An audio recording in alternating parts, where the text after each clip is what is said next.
بسم اللہ الرحمن الرحیم۔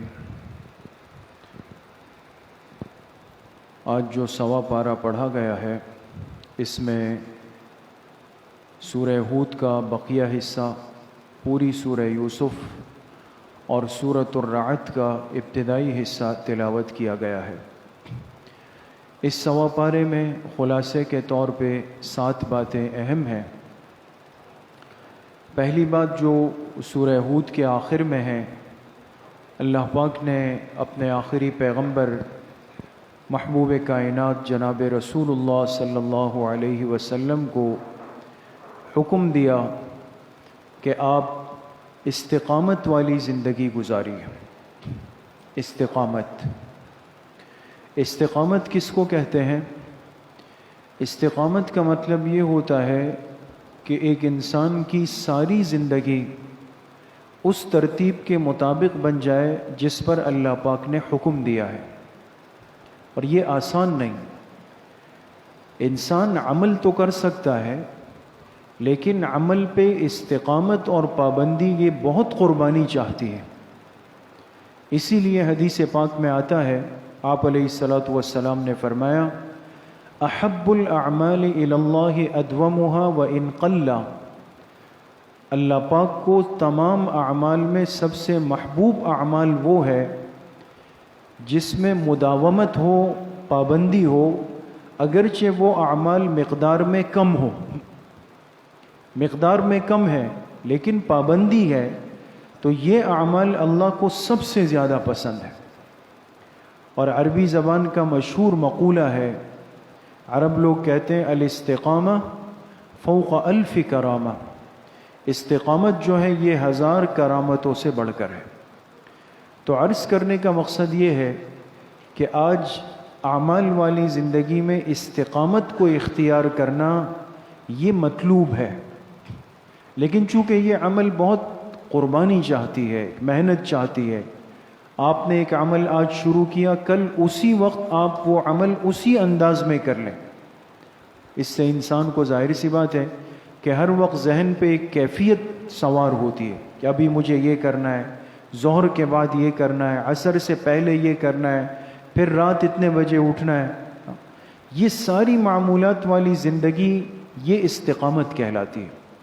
اسی لیے حدیث پاک میں آتا ہے کہ آپ علیہ الصلاۃ والسلام کی داڑھی مبارک میں سفیدی آئی، تو صحابہ نے آپ علیہ السلام سے پوچھا کہ اللہ کے حبیب صلی اللہ علیہ وسلم، آپ پہ بڑھاپا نمودار ہو گیا؟ تو آپ نے جواب میں کیا فرمایا؟ شیبتنی ہود، مجھے سورہ ہود نے بوڑھا کر دیا۔ اگر آپ اس بات کو سمجھے ہیں جو میں نے آپ سے عرض کی، تو آپ کو یہ حدیث سمجھ آ جائے گی۔ محدثین فرماتے ہیں آپ علیہ السلام نے یہ اشارہ کیا کہ سورہ ہود میں جو اللہ پاک نے مجھے استقامت کا حکم دیا، یہ اتنا بھاری حکم ہے کہ اس کی وجہ سے میری داڑھی میں بڑھاپا شروع ہو گیا۔ تو بہرحال بحیثیت ایک مسلمان کے ہم اپنی طاقت، وسعت اور حیثیت کے بقدر اتنی کوشش ضرور کریں اپنی زندگی میں کہ کسی نہ کسی درجے میں چاہے اعمال کم ہو لیکن پابندی کے ساتھ کریں۔ دوسری بات، سورہ یوسف کی تلاوت ہوئی، پوری سورہ یوسف پڑھی گئی، اور یہ قرآن کریم کی بڑی عظیم الشان خوبصورت صورت ہے۔ اور خود ابتدائی آیات میں اللہ پاک نے اس کے اندر فرمایا، اِنَّا نَقُصُّ عَلَيْكَ أَحْسَنَ الْقَصَصِ، اے میرے حبیب ہم آپ کو اس صورت میں ایک قصہ سنانے والے ہیں جو بہترین قصوں میں سے ہے۔ یوسف علیہ السلام کا پورا قصہ ہے اس صورت میں، اور اس قصے کو اللہ پاک نے فرمایا کہ وہ ایک بہترین قصہ ہے۔ کیوں؟ اس کی وجہ مفسرین نے یہ لکھی ہے کہ سورہ یوسف کے اندر اللہ پاک نے ان ساری چیزوں کو ذکر فرمایا جو ایک انسان پر زندگی میں مراحل آتے ہیں۔ انسان کی زندگی میں دوستو خوشی بھی ہے، غم بھی ہے، ترقی بھی ہے، زوال بھی ہے، نعمتیں بھی ہیں، نعمتوں کا چلے جانا بھی ہے، رات کو خوشی ہے، صبح کو غم ہے نا؟ زندگی ایک مجموعہ ہے امتزاجات کا. اگر ہم غور سے سورہ یوسف کو سمجھیں نا دوستو، آپ کو سمجھ آئے گا کہ گویا انسان کی پوری زندگی اس میں کھول دی گئی. اور بعض مفسرین نے فرمایا کہ اس کو احسن القصص اس لیے فرمایا کہ حضرت یوسف علیہ السلام کے قصے کو بہت زیادہ مشابہت تھی آپ علیہ السلام کی پوری زندگی کے ساتھ. جو کچھ اور جو معاملات اور جو سلوک ان کے ساتھ ہوا بعینی ہی وہی کچھ حضور علیہ السلام کے ساتھ ہوا. اپنوں نے آپ کے ساتھ زیادتیاں کی، اپنوں نے آپ کو مکہ سے نکالا، اپنے آپ کی جان کے دشمن بنے، لیکن ایک دن آیا کہ وہی اپنے تھے کہ آپ جب مکہ مکرمہ میں داخل ہوئے فاتح بن کے گئے، سب کو معاف کیا. یہی صورتحال حضرت یوسف علیہ السلام پر آئی تھی. تو بہرحال یہ قرآن کریم کی بڑی ہی عظیم الشان عالی شان صورت ہے. تیسری بات، اس سورہ یوسف میں اللہ پاک نے حضرت یوسف علیہ السلام کے کچھ کمالات بھی ذکر فرمائے ہیں. ہر پیغمبر جو دنیا میں آتا ہے اللہ کی طرف سے وہ تمام خوبیوں اور صفات کا مجموعہ ہوتا ہے. اللہ پاک اپنے کسی پیغمبر میں ظاہری اور دنیاوی اعتبار سے کوئی عیب نہیں چھوڑتے تاکہ کوئی اعتراض نہیں کرے. تو یوسف علیہ السلام میں دو خصوصیات ایسی تھی جو نمایاں تھی. ایک تو ہر مسلمان جانتا ہے کہ وہ یوسف علیہ السلام کا کیا ہے؟ حسن ہے، خوبصورتی ہے نا. اللہ نے حسن عجیب دیا تھا. اس لیے جب معراج کی رات آپ علیہ السلام تشریف لے گئے آسمانوں پہ، اور جس آسمان پہ حضرت یوسف علیہ السلام سے ملاقات ہوئی تو آپ نے فرمایا کہ جب میں نے اپنے بھائی یوسف کو دیکھا تو ان کو اللہ نے حسن کا بہت بڑا حصہ دیا ہوا تھا. یعنی ان کے حسن کی تعریف آپ علیہ السلام نے بھی فرمائی. حسن اتنا زیادہ تھا اس لیے کہ اللہ پاک نے ان کے ظاہری حسن کو دنیا میں کھول دیا، دنیا پہ کھل گیا. اور روایات میں آتا ہے کہ اپنے آخری پیغمبر کے حسن پہ اللہ پاک نے پردے ڈال دیے. حضور علیہ السلام کو جو حسن ملا ہے وہ تمام انبیاء میں سب سے زیادہ ہے، لیکن اس کا ایک حصہ دنیا میں کھلا ہے. ایک حصہ علماء نے لکھا 99 حصوں پر اللہ نے دنیا میں پردہ ڈالا ہے. تو حضور کا حسن کس درجے کا ہوگا؟ ایک بات. دوسری خصوصیت جو یوسف علیہ السلام کی تھی وہ تھی تعبیر الرؤیا، یعنی خوابوں کی تعبیر کا فن جانتے تھے. ہم بھی خواب دیکھتے ہیں اکثر. بعض دفعہ انسان ایسا خواب دیکھتا ہے کہ صبح اٹھتا ہے دل خوش ہوتا ہے، کبھی ایسا خواب دیکھتا ہے کہ پریشان ہوتا ہے، کبھی ایسا خواب دیکھتا ہے کہ سمجھ ہی نہیں آ رہا کہ اس کا سر کیا ہے پیر کیا ہے. اب خوابوں کی تعبیر بتانا یہ علم وہبی ہے دوستو. ایک ہے علم کسبی، آپ استاذ کے سامنے بیٹھ گئے، کتاب کھولی، پڑھا، یاد کیا، سمجھ گئے، کتاب ختم ہو گئی. یہ ہے کسبی علم. ایک علم وہ ہوتا ہے جو اللہ اپنی طرف سے بندے کے دل میں ڈال دیتے ہیں، اس کو وہبی علم کہتے ہیں. تو یہ بات یاد رکھیں کہ خوابوں کی تعبیر وہبی علم ہے، اللہ اپنے کسی بھی بندے کو دے دیتے ہیں.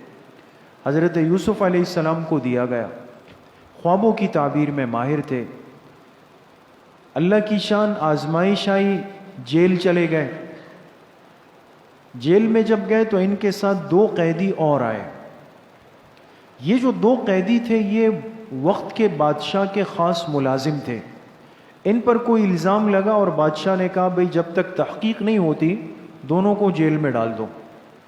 تو ان کو جس جیل کی کوٹری میں ڈالا گیا اتفاق سے اسی میں حضرت یوسف علیہ السلام بھی تھے. یہ دونوں جب حضرت یوسف علیہ السلام کے ساتھ رہے، انسان کے ساتھ جب رہتا ہے تو مزاج کا پتہ چلتا ہے. ان کو کچھ دنوں میں اندازہ ہوا کہ یوسف علیہ السلام عام بندے نہیں ہیں، اللہ کے ولی ہے، خاص بندے. تو ایک دن دونوں قریب آئے اور عرض کی کہ ہم نے اندازہ لگایا کہ آپ اللہ کے نیک بندے ہیں، ہم دونوں نے رات ایک خواب دیکھا ہے، آپ سے تعبیر پوچھنا چاہتے ہیں. یوسف علیہ السلام نے فرمایا بتائیں. ایک نے کہا کہ میں نے خواب دیکھا کہ میں بادشاہ کے سامنے کھڑا ہوں اور میرے ہاتھ میں انگور کا خوشہ ہے، اس کو نچوڑ کے شراب بناتا ہوں، پھر بادشاہ کو پیش کرتا ہوں۔ دوسرے سے کہا آپ نے کیا خواب دیکھا؟ اس نے کہا میں نے خواب دیکھا کہ ایک خوان ہے، یعنی روٹیوں کا جو کیا کہیں گے برتن جو ہوتا ہے جس میں روٹیاں ڈالتے ہیں، روٹیوں کا ایک خوان ہے، وہ میں نے اپنے سر پہ رکھا ہوا ہے اور میں وہ خوان لے کے جا رہا ہوں، پرندے آتے ہیں اور اس روٹی میں سے اچک اچک کر لے جا رہے ہیں۔ کیا تعبیر ہے! یوسف علیہ السلام نے فرمایا پہلے کو جس نے دیکھا کہ میں شراب بادشاہ کو پلا رہا ہوں، کہ آپ کا خواب تو بہت اچھا ہے، جلد ہی آپ پر جو الزام لگا ہے وہ غلط ثابت ہوگا، رہائی ملے گی اور بادشاہ کے ہاں آپ کی عزت اور منصب اور بڑھ جائے گا۔ دوسرے سے کہا جو آپ نے خواب دیکھا اس کی تعبیر یہ کہ آپ پر جو جرم ہے وہ ثابت ہو جائے گا، آپ مجرم ثابت ہوں گے، بادشاہ آپ کو سولی پہ لٹکا دے گا اور آپ کی لاش لٹکے گی اور پرندے آ کر آپ کے سر کو نوچیں گے۔ اب دیکھیں دو خواب ہیں، ایک کی تعبیر کتنی اچھی اور ایک کی کتنی خوفناک ہے۔ اب جس کی تعبیر بری آئی نا، اس نے جب سنا تو کہا کہ میں تو جھوٹ بول رہا تھا، میں تو مذاق کر رہا تھا، یہ خواب تو میں نے دیکھا ہی نہیں، یہ تو میں اپنی طرف سے ایسے ہی بنا کے لے آیا۔ تو حضرت یوسف علیہ السلام نے فرمایا قضی الامر الذی فیہ تستفتیان، دیکھا یا نہیں دیکھا لیکن جو تعبیر بتانی تھی فیصلہ وہ ہو چکا ہے، ہوگا وہی۔ سمجھ گئے؟ اس لیے حدیث پاک میں جھوٹا خواب بنانے والے پر سخت وعید آئی ہے کہ جو آدمی اپنی طرف سے ایک من گڑت خواب بنا دے۔ بعض ایسے اللہ کے بندے ہوتے ہیں کہ جو نعوذ باللہ لوگوں میں اپنا ایک تأثر اور ایک مقام بنانے کے لیے الٹے سیدھے خواب گڑتے ہیں، میں نے یہ دیکھا وہ دیکھا فلاں دیکھا۔ یاد رکھیں یہ ایک بہت بڑی ذمہ داری ہے، آپ نے ایک چیز دیکھی نہیں اور میں اپنی طرف سے بنا رہا ہوں تاکہ فضائل و مناقب سامنے آ جائے، تو یہ بہرحال بہت ہی بڑے گناہ کی بات ہے اور پکڑ کا باعث ہے، اس سے احتیاط کرنی چاہیے۔ چوتھی بات جو سورہ یوسف میں ہے، علماء فرماتے ہیں اس پوری سورت کا ہم خلاصہ نکالیں، 5 باتیں ہمیں عبرت کی ملتی ہے، سبق ملتا ہے۔ 5 باتیں۔ ایک بات یہ ملتی ہے کہ بعض دفعہ کوئی چیز انسان کو مصیبت محسوس ہوتی ہے شروع میں، لیکن اللہ نے اسی کے آخر میں بہت خیر اور برکت رکھی ہوتی، اور یہ ہے آپ نے خود غور کیا ہوگا۔ بعض دفعہ انسان کسی معاملے میں پریشان ہو جاتا ہے کہ میں تو پھنس گیا، لیکن آگے چل کر اللہ پاک اس راستے کھولتے چلے جاتے، اس لیے پریشان نہیں ہونا چاہیے، اللہ سے تعلق مضبوط رکھنا چاہیے۔ دوسری بات جو سورہ یوسف سے معلوم ہوئی کہ حسد بہت خطرناک مرض ہے، اتنا خطرناک ہے کہ سگے بھائی کو اپنے بھائی کے خلاف قتل کے منصوبے تک پر آمادہ کر سکتا ہے۔ یوسف علیہ السلام کے بھائی تھے نا، 10 بھائی تھے، اور یوسف علیہ السلام سے والد کی محبت زیادہ تھی، حسد میں آ گئے، یہاں تک حسد گیا کہ جا کے اپنے سگے بھائی کو کنویں کے اندر پھینک دیا۔ اس لیے مہلک روحانی مرض ہے۔ تیسری بات جو اس سورت سے سبق ملتا ہے کہ اچھے اخلاق کے نتیجے میں اللہ پاک بہت برکتیں دیتے ہیں انسان کو۔ جب انسان کے اخلاق دنیا میں اچھے ہو، اس پر برکتوں کا دروازہ کھلنے میں دیر نہیں لگتی۔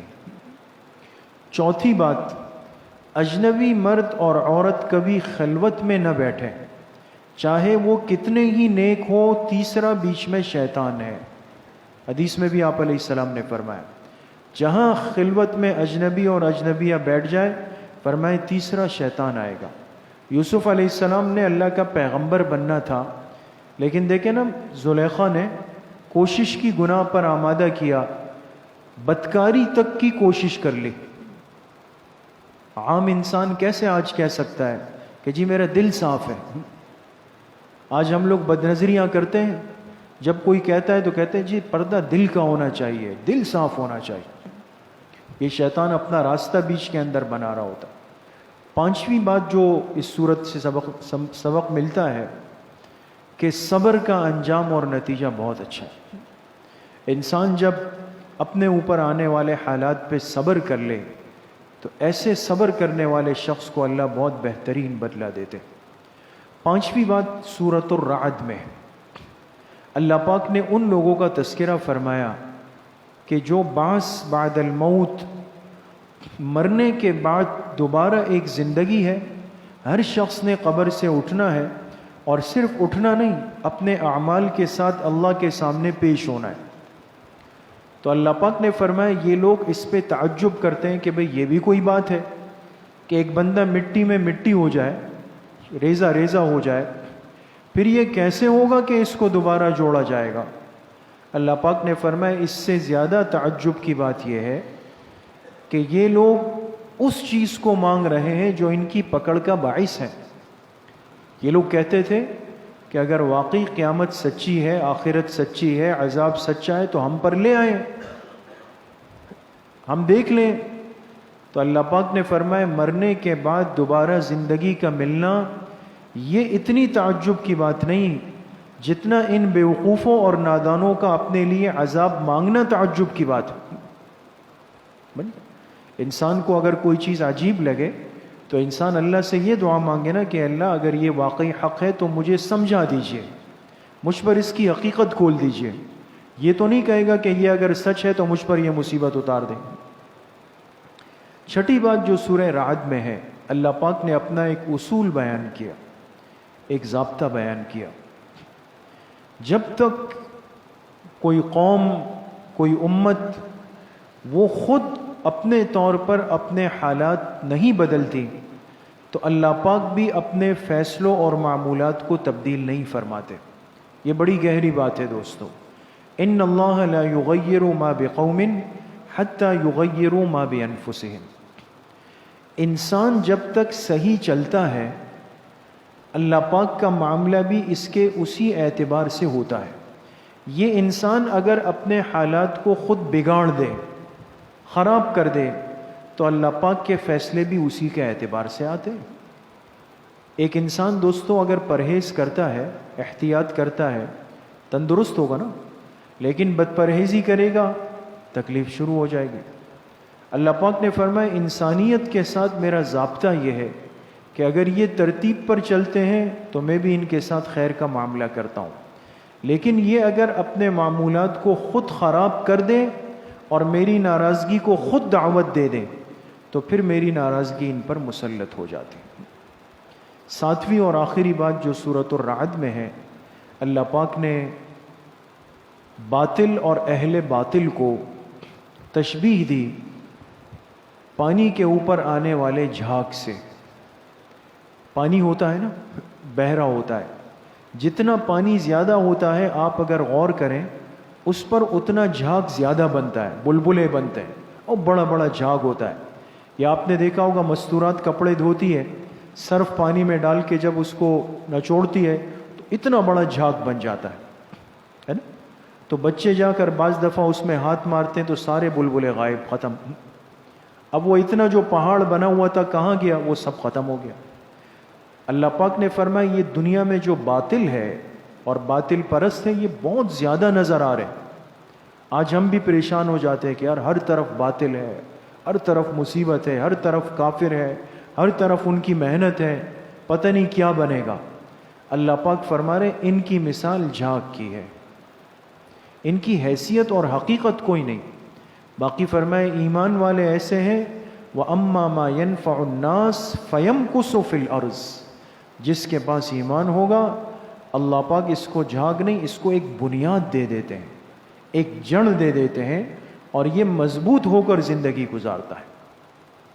اللہ پاک مجھے بھی آپ سب کو صحیح عمل کی توفیق نصیب فرمائے۔